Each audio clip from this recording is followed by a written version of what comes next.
Hello again, everybody. Welcome to Michael's Record Collection, where we talk about great music with the people who make it and with the people who love it. And this week, I am talking to someone who loves music. And if you've listened to this show before or his show, you know that Ben Montgomery from Records Revisited podcast loves him some music. Ben, welcome back to the show. Greetings. How are you? Doing good. I thought we'd bring you back because you and I just a couple of weeks ago went Who to canceled on you? Who canceled on you?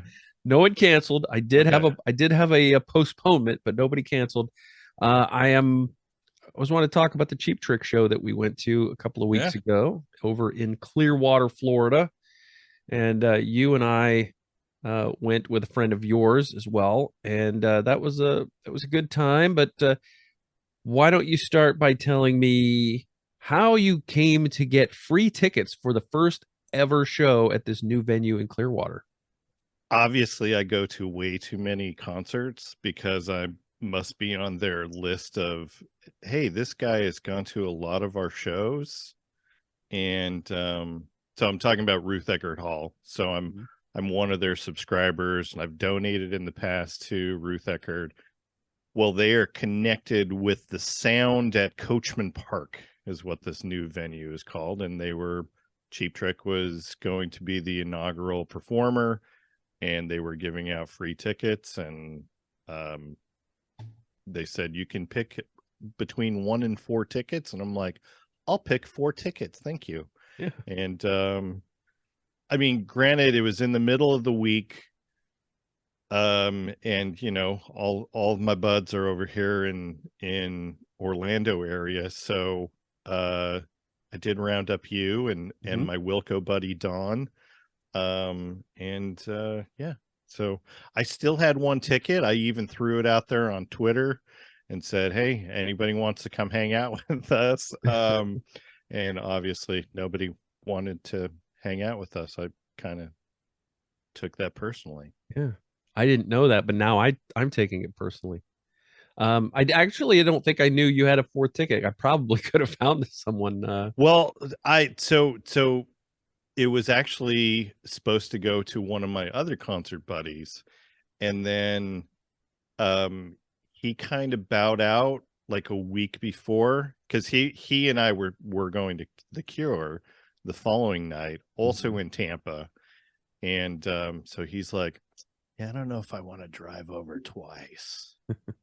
And I'm like, I totally understand that. And so he begged out. But yeah, I had an extra ticket. I could have given that to one of your buds. All right. Sorry. Well, that's okay. I Blame Steve. Blame Steve. It's all right. Steve's fault. So it's all Steve's fault.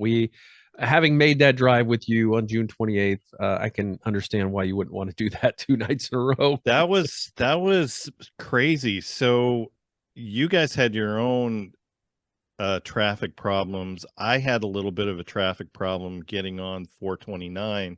Come to find out the following day that there was a fatality on the 429.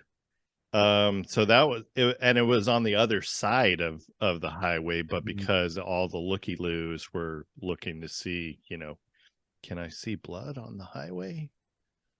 Not good. No. No. And so we had a late start getting there, and that essentially bit us in the ass, because we were going to stop and get some good food instead of venue food. Instead of venue food truck food.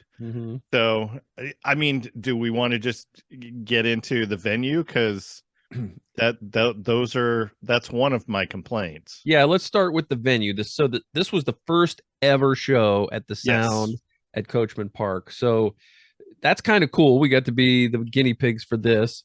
And as you walk up to this venue, it's right on the water. It's an outdoor amphitheater. It's a nice looking facility. Yeah. It's attached to a park, so it looks like a park. And then you get down in there and everything looks nice and everything. But yeah, the venue had, and I even thought that they had pretty good bathroom facilities and stuff, but they did. the food choices, like I expected like some concessions or something, but it was all food trucks parked off to the side. And food trucks are they can be great or they can be not so great. And the other thing about food trucks though is that they tend to not be super fast. Correct. So people line up and we still got in there before a lot of people did, and we had to go and find some food, and then we kind of, at least I based my decision on the shortest line rather I than did. I did will it too. good. I did too. Which in hindsight was a big mistake, because I got in two different lines, and neither one of the lines in 5 minutes moved at all. So I moved, so I moved from one line to another, got in that line. It didn't move as well. So I'm like, all right, what's not moving? Well, I ended up getting like a homemade corn dog with French fries with some, I don't know, whatever they put on it. The fries were good. Okay. Yeah, I think I was That's at not, the same truck. I think you went to the same truck as Yes. and so my buddy Don, I think he missed most of Junior's set, didn't he? Yeah. The opener was Robin Taylor Zander, who is the son of Robin Zander of Cheap Trick. He was Just call him Junior. Junior was the opener. And yeah, so he got back, I think, about 2/3 of the way into the set for the Yeah. opener. And it was, I mean, But his tacos looked pretty good. They they were really did. soupy. Did you notice how soupy the tacos were? Yes, I did. And that jibed with my boom boom chicken from that same truck as it was a mess. It was just a mess. Yeah. It did not make me feel good eating that afterwards. But so the food could have been better. I mean, maybe there were better options that none of us chose, but that would have Maybe. required more time. And then they had like a normal concession stand that had like your typical popcorn and hot, soft pretzel and sodas and candy and stuff. I wanted a meal. Yeah, same. Yeah. Yeah. But so we found some seats, and we were able to. It was general admission in the area that we were in, so we scoped out a pretty good spot, and we had a good view. Everything seemed to be pleasant, but I will tell you, it was a very, very hot night. The air was not moving in that place, despite the fans that were under the I can't covering. imagine. I can't imagine a show going on right now. Mm, Like that wasn't even at the height of how hot it's been here in Florida. yeah, So the ventilation's not great. yeah, I would have thought that they would have maybe created a little better ventilation system coming off of the water, maybe. yeah, But there was really only a couple spots within the amphitheater that could have even picked that up.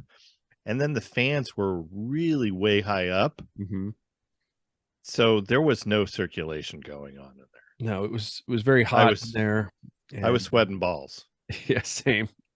So Robin Jr. Did his set, and I will say I wasn't familiar with his music. I didn't check No, out his stuff. I didn't either. From what I heard, it was pleasant enough. Maybe I'll check it out deeper at some point, but I didn't really get into it. But it was fine.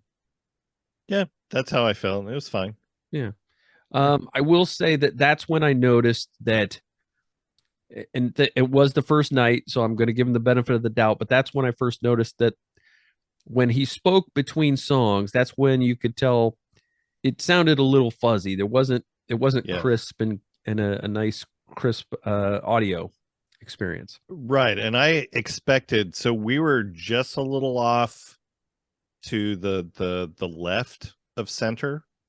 But we weren't super far back. I mean, we were probably what I would say we were middle of the amphitheater itself, Yeah. about where we were. I would have expected that kind of fuzz if I'm sitting on the lawn at Mid Florida Amphitheater, for instance. Yeah. Yeah.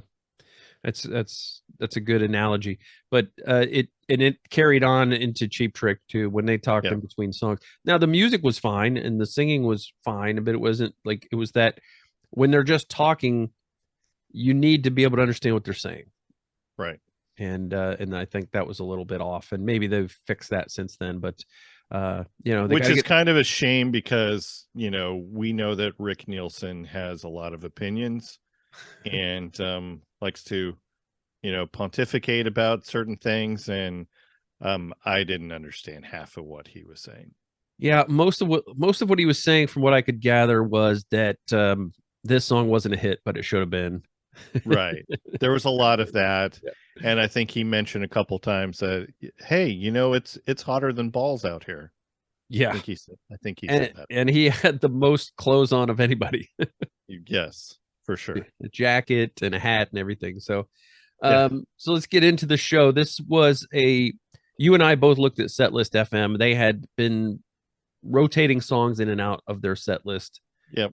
some of them, and I was kind of excited, hoping that maybe we would see the house is rocking with domestic problems, but we didn't get that one. We didn't get that. But we did get some of the other ones that I was interested in, and what we did get was a good chunk of At Budokan.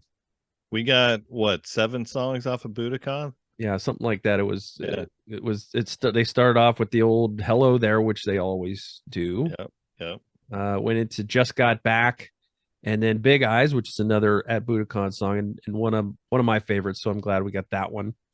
And then I was hoping for something that I wasn't necessarily expecting, and I didn't remember seeing this in their set list, but we got "Borderline" from the Next Position Please album, and I like that song. It's not my favorite one from that album, but I was happy to get something a little bit under the radar. Yeah. That was okay. And this was your first time seeing Cheap Trick. It was. Yeah, it was. In fact, I'm not a super big fan of Cheap Trick. Even though Wayne and I listened to Live at Budokan, my gosh, who knows how many hundreds of times we listened to that in high school. That was one of our go-to cassettes that never left the Ford Maverick back in junior and senior year of high school. So I didn't know a lot of the deeper cuts. I started doing at the beginning of June. I started doing you can go on Twitter, hashtag Cheap Trick a day. And so I was trying to listen to one Cheap Trick album per day. I kind of had timed it where I was like, I think I'll be able to listen to every single album by the time we see them. And then, of course, I didn't listen to an album a day like I was going to. So, so there were, I know that I've listened to most, or if not all, of the 70s and 80s output at some point, whether it was over at a friend's house, whether it was older brother of a friend who had it on. I of course had, the cassette of Budokan, so I knew all those songs. And then of course I had Lap of Luxury. I think everybody had a cassette or the CD of that back in 88. But I kind of rediscovered some of the really good albums from the 70s. I mean, I was very familiar with the first album, which what did we get off of first album? I think we got He's a Whore, right? We definitely, yeah, that was the next song I was going to get to. We got we got He's a Whore, and also I thought we got another one from that. I think that was it. That might have been it. Yeah. Yeah, I think that was it. And then yeah, because we didn't get Come On, Come On. We didn't get no Kitties or any of that. Nope, didn't get it. Didn't get any of those. Got 4 from In Color. We got 1 from Heaven Tonight, which was, of course, Surrender. I would have liked to have heard more from Heaven Tonight. Yeah, Heaven Tonight. I could have stood to hear a few more from that one. This was my third time seeing them, but my first time in many years, since the late 80s. And so I didn't know what I was going to get into because I hadn't seen them in so long. Yeah. But they, like you said, they after Borderline did it, He's a Whore. They did California Man, the Move cover, which is great. And then one of the highlights of the show for me was Ain't That a Shame, the Fats Domino cover. And they did it just like at Budokan with Yep. Dax Nielsen, Rick's son, was on drums, and he did everything the way Bunny Carlos did on that live album at Budokan. Yeah, you wouldn't have known that Bunny wasn't there. Yeah, it was Like fantastic. Yeah. Yeah, Dax was good, and Robin Jr. came out to provide some extra backing vocals and extra guitar as well. Yep. And Rick, and of course Tom and Robin, the three main guys. After Ain't That a Shame, we got Light Up the Fire. We got Need Your Love, and that's a good long one. If you like the jam in the middle, I don't know if you were digging the jam. I wasn't digging the jam. You got Stop This Game and Downed, and then which Junior wasn't Junior. Yes, sang that one. Junior sang the lead vocal on that one, and then we got the bass solo, which you turned to me and you were like, "This is so self-indulgent." It really was. It was good. I mean, yeah, Tom's for a great. bass solo, it was good.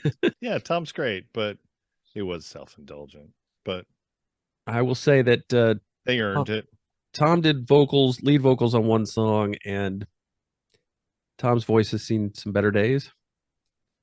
Well, should we get to? We'll get there. Okay. We'll get All there. right. All right. After the bass solo, we got I Know What I Want, which was fun. That was a good one. Yeah. And then we got the Flame. So this is what you were referring to. And I noticed this the same when you and I went to see Night Ranger. I noticed the same thing, is that some of these older guys, they still can sing with the power, but when they have to hit pitch in a ballad, it's not always there. Yeah, and that's a high song anyways. Even, and we're what, 35 years removed from that. Yeah. So it sounded rough. I think this is where the sound of the amphitheater also failed the song, because I don't think it was all Robin. Right. And I also, because we also both agreed that we thought that the guitar didn't sound right in that song as well. It did not. It sounded off. And I thought Rick kept going off the stage in the second half of this show, and I don't know if he was having monitor problems or Robin did too. Yeah, or equipment problems or what. But they kept walking off, and not in a place where you would expect them to walk off. Right. So maybe just some gremlins, first night gremlins. That could be it. But after the Flame, of course, we got the big.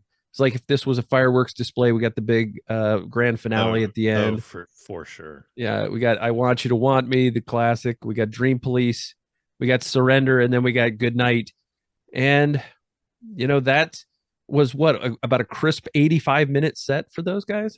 Yeah. So the drive over there took longer than the show. It really did. It really did. Holy crap. 3.5 hour drive to Clearwater. I'm not. Yeah. That makes me question some of my choices. Life choices. Life. Yeah. It's crazy too, because it's 18 songs, but it's less than an hour and a half. So, you look at an hour and a half or under concert and by a headliner, and you feel a little cheated, but then you look at 18 songs and go, was I really cheated? No. I mean, they ended up doing another free show. I mean, free to us fans a couple nights later. And I was looking at that set list. They did swap out a few songs off of that. So Kingsport, Tennessee got She's Tight.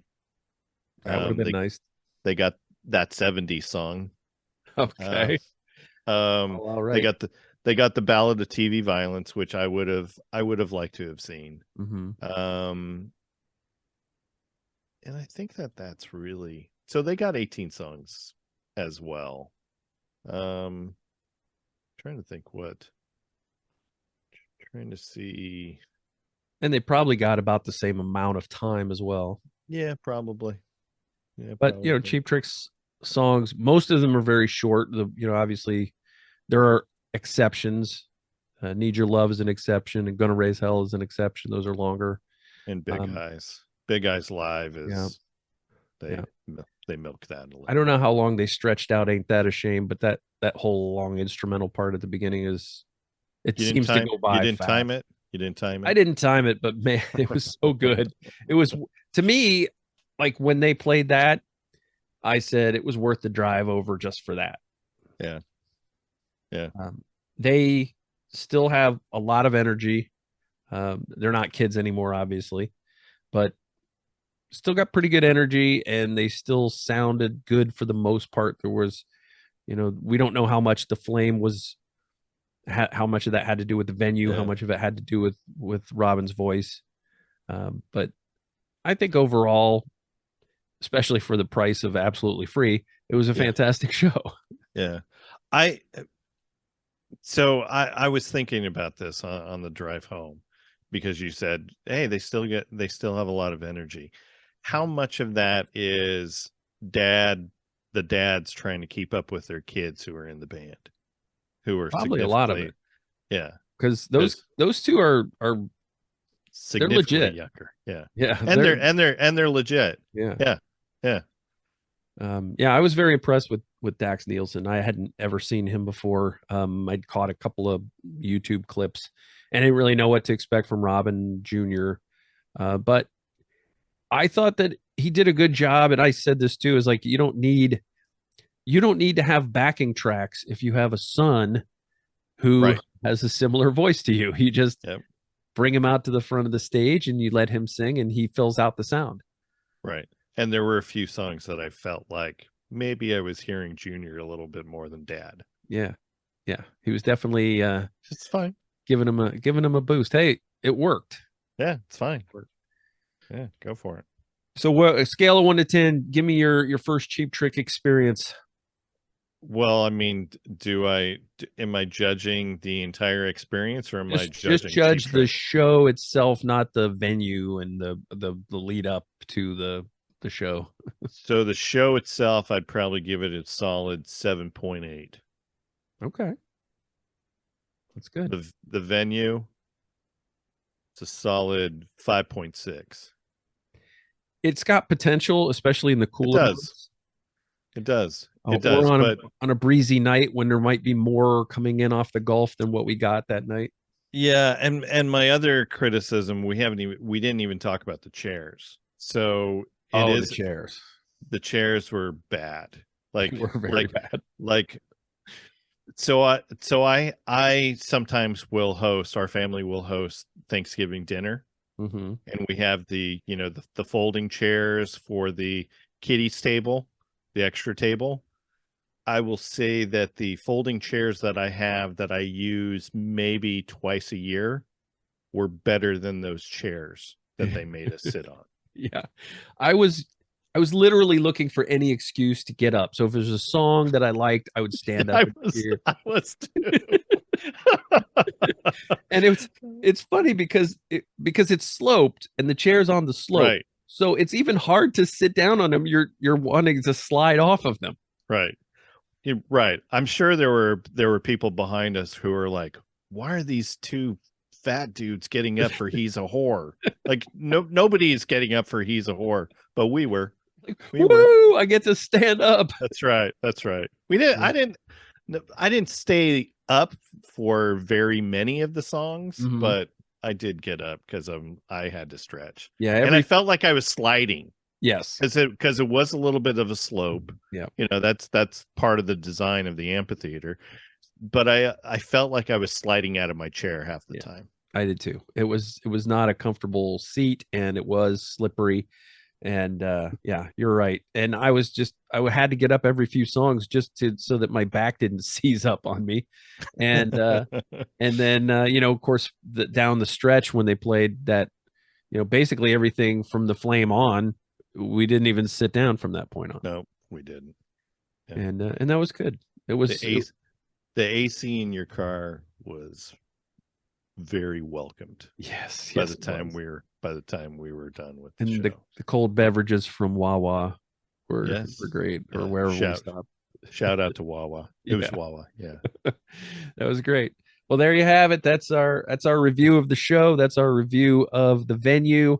I would like to hear some opinions on people that have gone since then to see what their experiences were like, because any new place is going to take feedback and try to work on stuff, and maybe they fix some of it right away, maybe some of it's longer term, but if anybody at Ruth Eckerd is listening to this and want to give me, free tickets for John Fogerty that's coming, or I think Sammy Hagar is coming in October.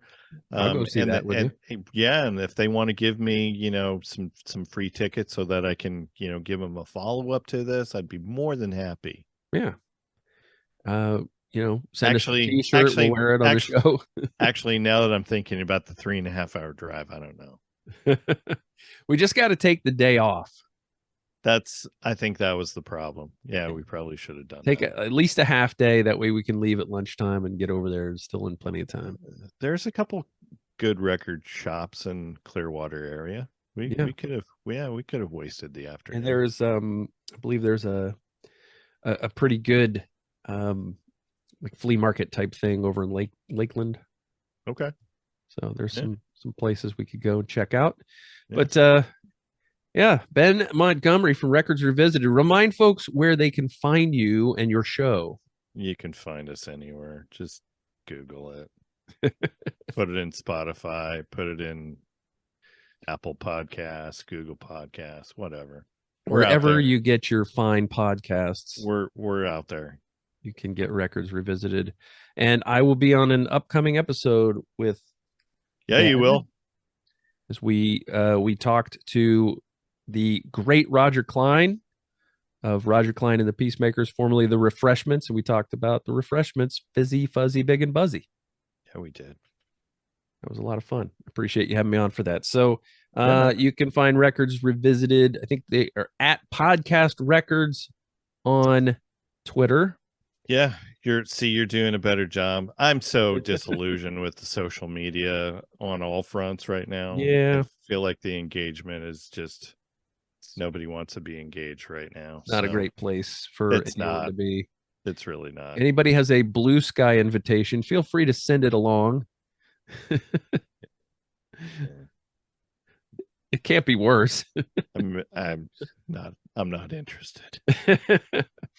All right. Well, that's going to do it for this episode of Michael's Record Collection. Thanks for listening. Thanks for watching. I've got a gnat in my den, apparently, that is wanting to get in my face. So it's probably one of these things where you can't even see it, but it's like, why is he doing that with his neck? It's like when you see somebody like trying to avoid a bee from like across the street. You don't see the bee, but you see a guy freaking out over there. Yeah. Or walking through a spider web or whatever. Anyway, thanks, Ben, for being here. We will do it again. This was fun. All right. Talk soon.